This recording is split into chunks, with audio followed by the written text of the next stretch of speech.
The sun had not yet broken over the mesa when Sarah Brennan heard the horses. She was kneeling in the dirt outside her barn, scrubbing blood from her hands in a tin basin, her back aching from 3 hours bent over a dying woman. The water turned pink, then red, then dark. She did not look up when the sound of hooves filled the air like distant thunder. Caleb Stone stood in the barn doorway, his shoulders blocking the dim light from the oil lamp inside. His jaw was tight. His hand rested on the grip of his revolver, but he did not draw it. He had seen war. He had seen massacres. He had seen men die for less than what they had just done. Ben Rivers stepped out beside him, his face pale, his breath still uneven. He had never seen a woman die before, not like that, not while trying to bring life into the world. His hands were shaking, and he shoved them into his pockets so Caleb would not see. Sarah finally looked up. Her hair was loose around her face, streaked with grey and damp with sweat. Her eyes were red-rimmed but steady. She saw the line of warriors stretching across the valley, 200 strong, silent as shadows. She saw their rifles. She saw their painted faces. She saw the way they did not move, did not speak, did not advance. She rose slowly, her knees stiff, her dress stained dark. She wiped her hands on her apron and walked into the barn. The baby was asleep in a wooden crate lined with soft wool. His tiny fists curled against his chest. His mother lay beside him, covered with a blanket, her face peaceful in death. Sarah lifted the child carefully, cradling his head in the crook of her arm.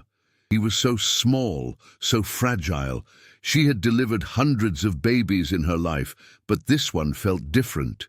This one had been born into violence and loss, and yet he was perfect, whole, alive. She carried him outside. The warriors watched her. Caleb and Ben moved to flank her, but she shook her head. This was not their moment. This was not their burden. She walked alone across the dirt yard, past the fence, past the well, until she stood 20 feet from the front line. The leader dismounted. He was tall, his chest bare except for a breastplate made of bone and leather. His face was carved with lines of grief and rage, and something older, something Sarah recognized because she carried it too. He stepped forward, his moccasins silent in the dust. Sarah extended the baby toward him. The child stirred but did not cry. The warrior looked down at the infant, then at Sarah. His eyes were black and unreadable. For a long moment, no one moved. The wind picked up, carrying the scent of sage and smoke. Then the warrior reached out and took the child. He held him close to his chest, and his expression did not change, but something shifted in the air. He spoke a single word in Apache, low and rough. Sarah did not know the language well, but she understood the tone: gratitude, sorrow, respect. He turned and walked back to his horse. The other warriors remained motionless. He mounted with the baby cradled in one arm, and then he raised his other hand. The entire line of warriors raised their hands in unison, a gesture Sarah had never seen before. It was not a threat. It was not a promise. It was acknowledgement. Then, as silently as they had come, they turned and rode away. The sound of hooves faded into the distance, and the valley was empty again. Sarah stood in the dirt, her arms empty, her heart pounding. She felt Caleb's presence behind her before she heard his footsteps. He stopped just close enough that she could feel the warmth of him in the cool morning air. "You just saved our lives," he said quietly. She shook her head. "I just did what I always do." Ben came up on her other side, his voice shaky. I did not think we would live to see the sun." Sarah turned and walked back toward the house. Her legs felt like water. Her hands were still trembling. She had not allowed herself to feel fear while the warriors were there, but now it crashed over her like a wave. She reached the porch and gripped the railing, her breath coming fast. Caleb was there in an instant, his hand on her elbow, steadying her. "Easy," he murmured. "You are all right. You are safe." She looked up at him, and for the first time in 12 years, she let herself lean on someone. Just for a moment. Just enough to remember what it felt like to not carry everything alone. Ben hovered nearby, uncertain. "Should I? Do you need water? Or I do not know what to do." Sarah almost smiled. "I need coffee, strong, and I need to bury her." Caleb's grip on her arm tightened just slightly, then released. "We will take care of it." She met his eyes. "She deserves more than a shallow grave." "She will have more," Caleb said. "I promise you that." Sarah nodded and went inside. The house was small, just 2 rooms and a loft, but it was hers. She had built it with her husband, back when she still believed in futures. Now it was just walls and a roof, and the faint smell of herbs drying in bundles over the stove. She poured water into the kettle and set it on the fire. Her hands moved automatically, grinding coffee beans, setting out tin cups. She heard the men outside, their voices low, the sound of shovels biting into earth. She closed her eyes and saw the young woman's face again, the way her eyes had fluttered open one last time, the way she had whispered something Sarah could not understand.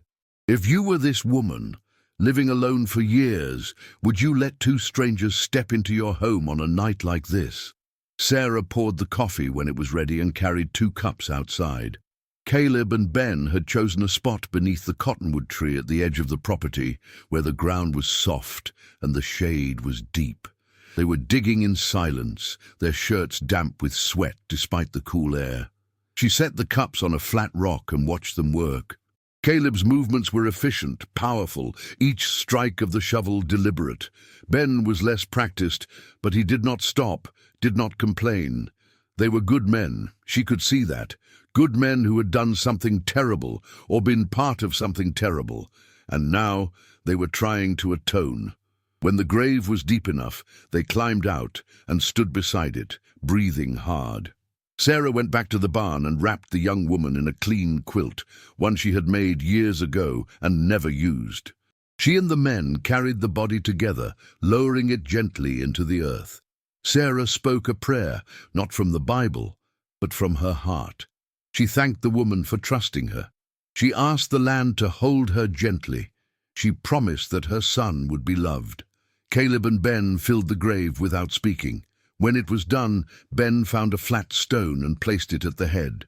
Sarah would carve something into it later, a name if she ever learned it, or just a symbol.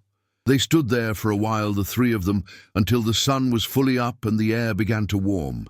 Then Sarah turned and walked back to the house. The men followed. Inside, she poured more coffee and sat down at the table. Her entire body ached. She had not slept in over 24 hours. Caleb and Ben sat across from her, their faces drawn, their eyes shadowed. "You should rest," Caleb said. "So should you. We cannot stay long." Sarah looked at him. "Why not?" Ben glanced at Caleb, then down at his cup. Caleb's jaw tightened. "We are being hunted." "By who?" "Men with money and no conscience." Sarah took a slow sip of her coffee. "What did you do?" "We saw something we should not have seen," Caleb said, "and we took something that did not belong to us." "What did you take?" "Proof." Sarah waited, but he did not elaborate. She did not push. In the territories, survival often meant knowing when to stop asking questions. She set her cup down and leaned back in her chair. "How long until they find you?" "A day, maybe 2. "Then you should leave now." Caleb shook his head. "We will leave when you are safe." "I have been safe for 12 years, without anyone's help." "Not anymore," Ben said quietly. "Those warriors may respect you, but the men hunting us will not. If they come here and find us, they will burn this place to the ground, and you with it." Sarah felt a coldness settle in her chest. She had built this life carefully, quietly, keeping to herself, avoiding trouble, and now trouble had ridden up to her door on 2 horses and asked for help, and she had given it, because that was who she was. That was the only thing she had left. She looked at Caleb, then at Ben. "Then we make a plan." Caleb's eyes narrowed. "We? You think I am going to sit here and let you handle this alone? You do not know this land. You do not know the people. I do." Ben leaned forward. "Ma'am, with all respect, this is not your fight. It became my fight the moment you brought that woman into my barn," Sarah said. Her voice was steady, but there was steel beneath it. "You want to protect me? Fine. Then let me protect myself. And you." Caleb studied her for a long moment, his expression unreadable. Then slowly, he nodded. "All right." Sarah stood and walked to the window. The valley stretched out before her, golden in the morning light, vast and empty and beautiful. She had loved this land once. She had hated it too, but it was hers, and she would not let anyone take it from her. She turned back to the men. "Tell me everything." And so they did. Caleb and Ben had been working as ranch hands for a man named Hiram Stark, a railroad baron who owned half the territory and wanted the other half. Stark had made his fortune by buying land cheap, forcing out settlers, and selling it to the rail companies at 10 times the price. He was ruthless, connected, and untouchable, or so everyone thought. 2 weeks ago, Caleb and Ben had been riding fence line on the northern edge of Stark's property when they stumbled upon a meeting in a box canyon. Stark was there with a federal marshal and 3 Apache scouts who worked as trackers for the army. They were discussing a planned raid on a peaceful Apache village, one that had signed a treaty and moved onto reservation land. The plan was simple: provoke an incident. Blame the Apaches, use it as an excuse to seize their land and sell it to the railroad. Caleb and Ben had listened from the rocks above, hidden in shadow. They had heard everything. And when the meeting ended, Ben had done something reckless. He had stolen the map Stark had drawn, the one showing the village location and the planned attack route. It was proof, evidence that could destroy Stark if it reached the right people. But there were no right people. Not in the territories. The law belonged to men like Stark, so Caleb and Ben ran. They took the map and ran, knowing that Stark would send every hired gun in the territory after them. And he had. Sarah listened to the story in silence, her face unreadable. When they finished, she stood and walked to the corner of the room. She moved a loose board in the floor and pulled out a small wooden box. Inside was a stack of letters, a few coins, and a folded piece of parchment. She unfolded it and laid it on the table. It was a map, old and hand-drawn, showing the network of Apache trails and water sources across the territory. Her husband had been a surveyor before he died. He had traded with the tribes, learned their roots, earned their trust. This map was worth more than gold to anyone who knew how to use it. "If you want to get that evidence to someone who can use it, you need to go north," Sarah said. "There is a circuit judge in Santa Fe. His name is Amos Brennan. He was my husband's brother. He is one of the few men in this territory who is not in Stark's pocket." Caleb leaned over the map, his eyes tracing the routes. "How far?" 3 days hard ride. 4 if you want to avoid the main roads." "And you?" Ben asked. Sarah folded her arms. "I stay here. I have patients who depend on me. I have a life. You will not have either if Stark's men find out you helped us." "They will not find out." Caleb looked at her, his grey eyes steady. "You are a terrible liar." Sarah bristled. "Excuse me?" "Your hands," Caleb said. "They shake when you are scared. You've been holding them still since we started talking, but I can see it. You are terrified. And you should be, but you are also stubborn, and you think you can face this alone." Sarah opened her mouth to argue, then closed it. He was right. She was terrified. She had been terrified since the moment she saw the warriors lined up outside her barn, and she was still terrified now. But fear had never stopped her before. "I have survived worse than Hiram Stark," she said quietly. "Maybe," Caleb said, "but you did not have a target on your back before." Ben cleared his throat. "What if we split up? One of us takes the map north, the other stays here with you." Caleb shook his head. "Stark's men will expect us to stay together. If we split, we double our chances." "Or we double the risk," Sarah said. The 3 of them stood in silence, the weight of the decision pressing down like a storm about to break. Finally, Caleb spoke. "We leave tonight, all of us." Sarah stared at him. "I just told you I cannot leave. And I just told you that you will die if you stay. You do not know that." "Yes, I do." Caleb's voice was hard, but there was something beneath it, something raw and urgent. "I have seen what men like Stark do to people who get in their way. I have buried enough bodies to fill a cemetery. I will not bury yours." Sarah felt something crack inside her chest, a fissure in the wall she had built around herself 12 years ago. She looked at Ben, who was watching her with quiet, desperate hope. She looked at Caleb, whose eyes held a fierceness that made her breath catch. She thought of her daughter. She thought of the young woman in the grave outside. She thought of the baby, small and helpless and alive, because she had refused to give up. "All right," she said. "We leave tonight." The relief on Ben's face was immediate. Caleb just nodded, but his shoulders loosened slightly, as if he had been holding tension he had not realized was there. They spent the rest of the day preparing. Sarah packed her medical supplies, her herbs, her tools. She could not take everything, but she took what mattered. Caleb and Ben checked their weapons, counted ammunition, studied the map. They filled canteens, packed dried meat and hardtack, saddled the horses.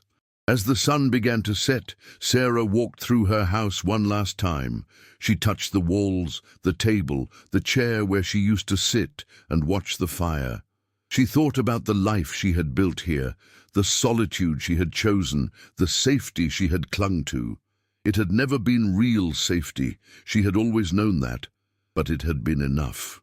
Until now. She locked the door behind her and mounted her horse, a sturdy mare named Thistle, who had carried her across the territory for 8 years. Caleb and Ben were already mounted, their faces shadowed in the fading light. "Ready?" Caleb asked. Sarah looked back at the house one more time, then forward, toward the darkening horizon. "Ready." They rode north into the night, the stars emerging one by one above them, cold and distant and indifferent. The desert stretched out in all directions, vast and unforgiving. But Sarah did not feel alone. For the first time in 12 years, she felt like she was moving towards something instead of away from it. And that was enough.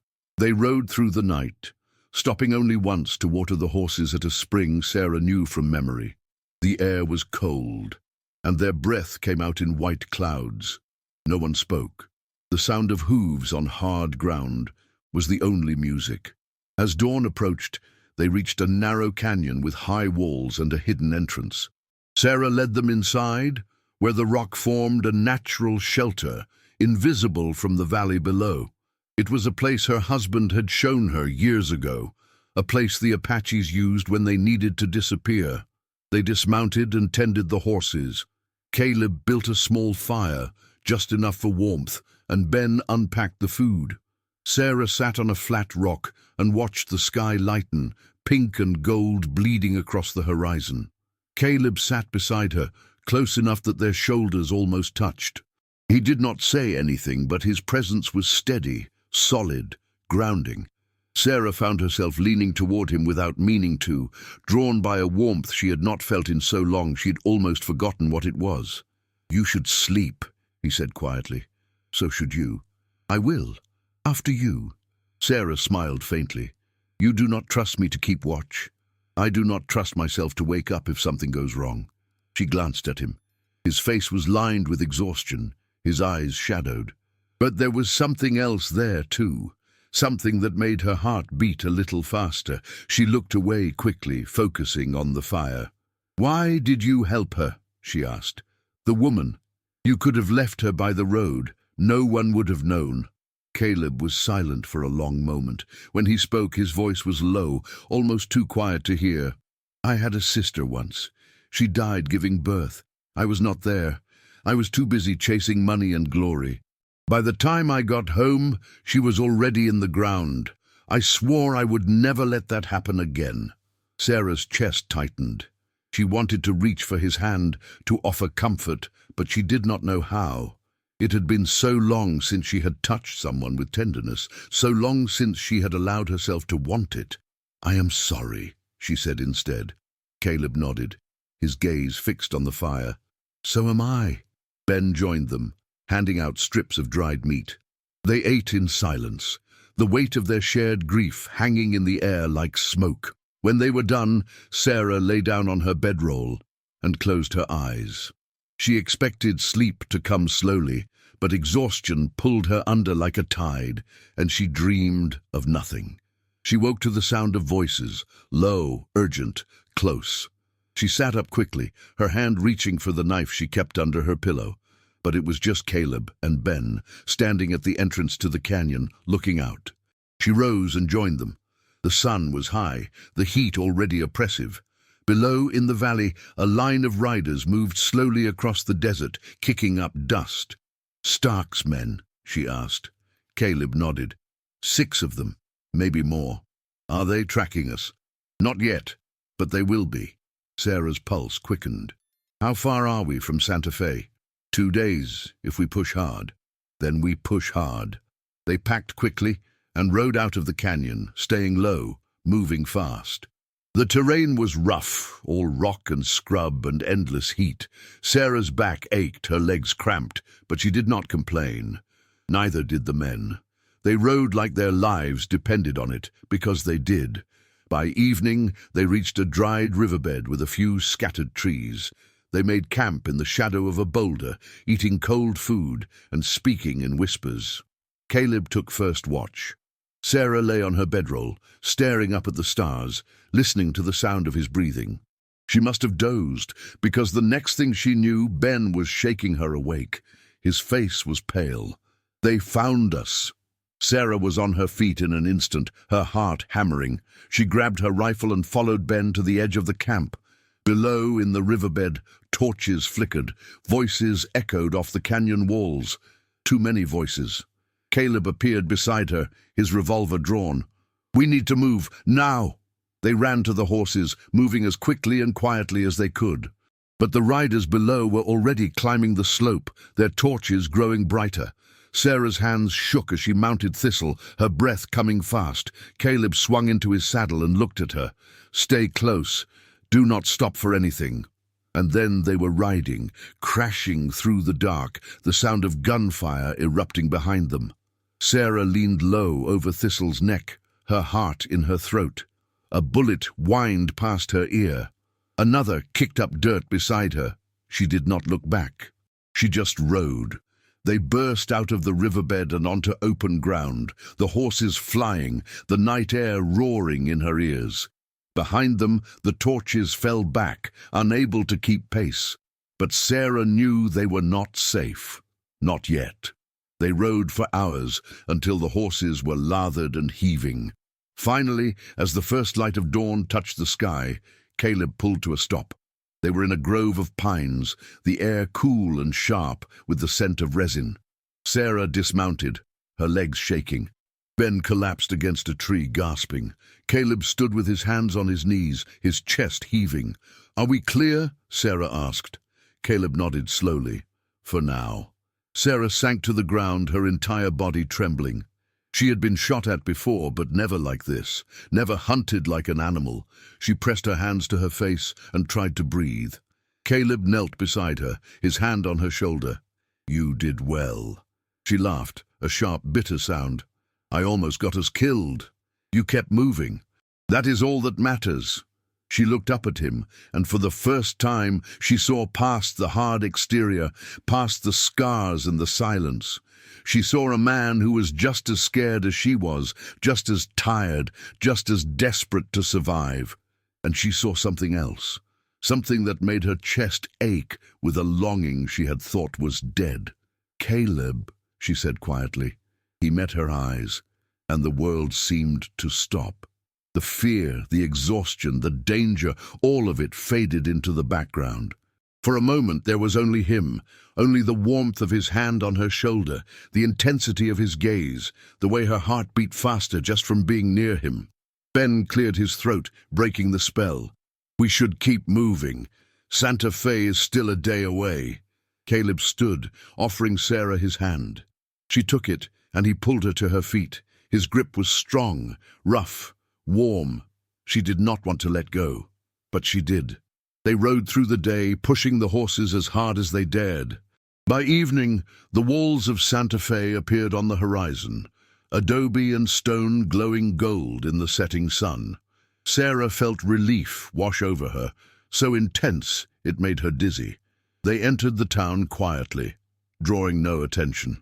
Caleb led them to a small boarding house on the edge of the plaza, run by an old woman who asked no questions. Sarah collapsed onto the bed in her room and closed her eyes, too tired to even remove her boots. But sleep did not come easily. Her mind raced, replaying the last 3 days. The fear and the violence and the moments of connection that had burned brighter than anything she had felt in years. She thought of Caleb's hand on her shoulder, the way he had looked at her in the grove, the way her body had responded without her permission. She was 43 years old, too old for this, too damaged, too alone for too long. But her body did not care. Her heart did not care. They wanted what they wanted, and she was too tired to fight it. A soft knock on the door pulled her from her thoughts. She sat up, her pulse quickening. Yes? The door opened, and Caleb stepped inside. He closed it behind him and leaned against it, his face shadowed in the dim light. Could not sleep either? Sarah shook her head. He crossed the room and sat on the edge of the bed, leaving a careful distance between them. They sat in silence for a long moment, the air thick with unspoken words. "I am sorry," he said finally. She looked at him. "For what? For dragging you into this? For putting you in danger? For ruining your life?" "You did not ruin my life," Sarah said. "You gave me a reason to leave it." Caleb turned to her, surprise flickering across his face. "You wanted to leave?" "I have wanted to leave for years," she admitted. "But I was too afraid, too comfortable in my misery. You gave me no choice. And maybe that is what I needed." He studied her, his grey eyes searching hers. "What will you do after this is over?" "I do not know," she said honestly. "What will you do?" "Keep running, keep fighting, until I cannot anymore." "That sounds lonely." "It is." Sarah reached out, her hand resting on his. He did not pull away. "It does not have to be." Caleb's breath caught. He looked down at their hands, then back at her face. "Sarah." She leaned closer, drawn by a force she could not name. "I'm not asking for promises. I'm not asking for forever. I'm just asking for this, right now." He cupped her face in his hand, his thumb brushing over her cheek. "You deserve more than this." "Maybe," she whispered, "but this is what I want." And then he kissed her. It was not gentle. It was desperate and hungry, and full of all the things they could not say. Sarah's hands fisted in his shirt, pulling him closer, needing him closer. His arms came around her, strong and sure, holding her like she was something precious, something worth protecting. They pulled apart, breathless, foreheads touching. Caleb's hand slid into her hair, and she felt the tremor in his fingers, the way he held himself back even now. "I do not want to hurt you," he said, his voice rough. "You will not," she said. "I am not fragile." He laughed softly, bitterly. "No, you are the strongest person I have ever met." She kissed him again, slower this time, letting herself feel every second of it. His warmth, his taste, the way he held her like she was the only thing keeping him grounded. Her heart pounded so hard she thought it might break through her ribs, but she did not care. She had been dead inside for so long. This felt like coming back to life. When they finally pulled apart, Caleb rested his forehead against hers, his breathing uneven. "We should stop." "Why?" "Because if we do not, I will not be able to." Sarah smiled, a real smile, the first in years. "Good." They lay down together, fully clothed, wrapped in each other's arms. No more words were needed. They fell asleep like that, tangled together, safe in the fragile intimacy of the moment. Morning came too soon. Sarah woke to find Caleb already up, standing by the window, his silhouette dark against the pale light. She sat up, smoothing her hair, her heart still racing from the memory of his kiss. "What is it?" she asked. "Ben found the judge," Caleb said. "He's willing to see us. Today." Sarah rose and crossed to him. "That is good news." "It is," he agreed, but he did not sound happy. She touched his arm. "What is wrong?" He turned to her, his face unreadable. "After we give him the map, it is over. Stark will be arrested. We will be free. But, she prompted, "but I will have to keep moving." Stark has friends, powerful friends. They will come for me eventually, and I cannot ask you to live that life." Sarah's chest tightened. She had known this was coming. She had known from the start that this was temporary, but knowing did not make it hurt any less. "I am not asking you to take me with you," she said quietly. "I am just asking you to let me have this, for as long as it lasts." Caleb's jaw tightened.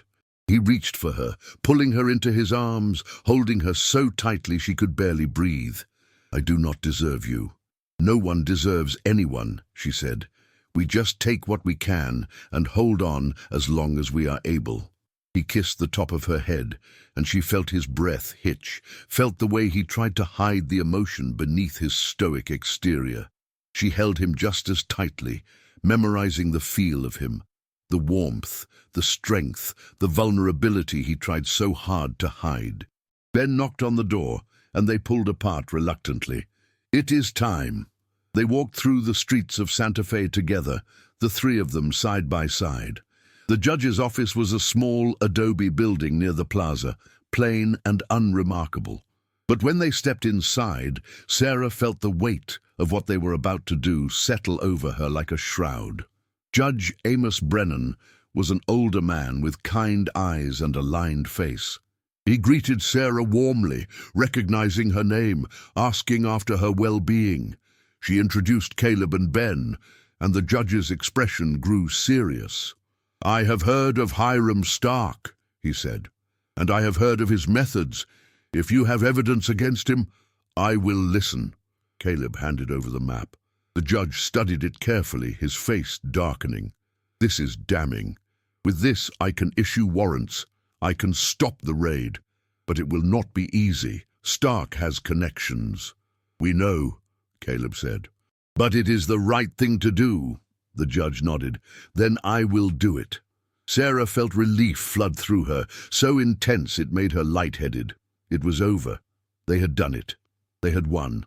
But as they left the judge's office and stepped back into the sunlight, she realized that winning felt a lot like losing. Caleb turned to her, his eyes shadowed. "What will you do now?" Sarah looked around the plaza, at the people moving through their lives, at the buildings and the sky and the vast, empty desert beyond. She thought of her house, abandoned but still standing. She thought of the life she had built there, the solitude and the grief and the slow, quiet days. And she thought of the last 3 days, the fear and the danger and the moments of connection that had burned brighter than anything she had felt in years. "I do not know," she said. "So what will you do?"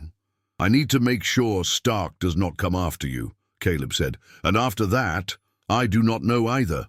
Ben stepped forward, his face earnest. "You could come with us, both of you. We could go somewhere new, start over." Sarah wanted to say yes. She wanted it so badly it hurt, but she had learned a long time ago that wanting something did not make it real. "I cannot," she said. "I have patients who depend on me.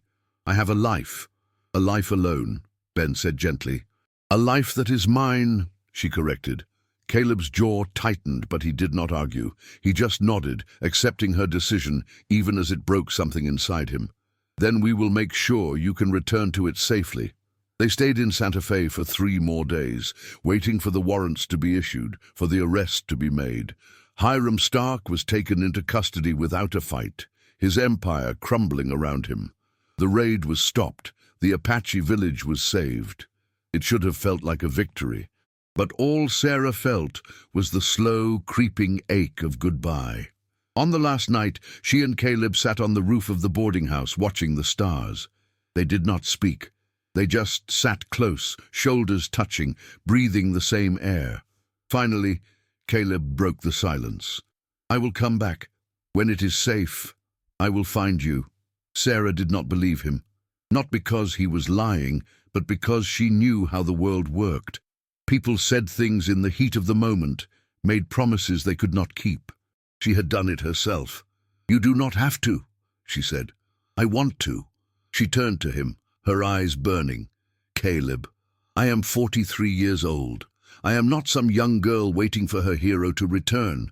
I am a grown woman who has survived more than most. I do not need you to come back. I just need you to let me remember this as something good." His hand found hers, his grip tight. "It was good. It is good. And I will come back." She leaned her head on his shoulder, closing her eyes. "I hope you do." They stayed like that until dawn, holding on to each other, holding on to the moment, knowing it could not last, but refusing to let go. When the sun rose, they said goodbye. Sarah mounted Thistle and rode south, back toward her house, back toward the life she had chosen. She did not look back. She could not. But as the miles stretched out behind her, she felt something shift inside her chest, something that had been broken for so long she had forgotten it could heal. She was not whole. She might never be whole, but she was alive, and that was enough. Sarah returned to her house to find it exactly as she had left it. The door was still locked. The barn was still standing. The grave beneath the cottonwood tree was undisturbed. It was as if the last week had been a dream, but it was not a dream. Her body knew that. The ache in her muscles, the exhaustion in her bones, the way her heart beat a little differently now, a little faster, a little fuller. She had been changed, and there was no going back. She settled back into her routine, delivering babies, tending the sick, living her quiet, solitary life. But it felt different now, lighter, less like a cage and more like a choice. Months passed. Winter came. Cold and harsh. Sarah chopped wood, mended fences, kept the fire burning. She thought of Caleb often, wondering where he was, if he was safe, if he thought of her too. She told herself it did not matter. She told herself she was content. And then, one morning in early spring, she heard horses. She stepped outside, her heart pounding, and saw two riders coming down the trail. One was tall and broad-shouldered, with grey eyes that could stop a storm. The other was younger, grinning like a fool. Sarah stood on her porch, her hands gripping the railing, hardly daring to believe. Caleb and Ben dismounted and walked toward her, their faces tired but alive, their eyes bright. "Told you I would come back," Caleb said. Sarah's vision blurred. She wanted to run to him, to throw herself into his arms, to hold on and never let go. But she was still afraid. Afraid to want too much, afraid to hope. "Why?" she asked, her voice breaking. Caleb climbed the steps until he was standing in front of her, close enough to touch. "Because I could not stay away.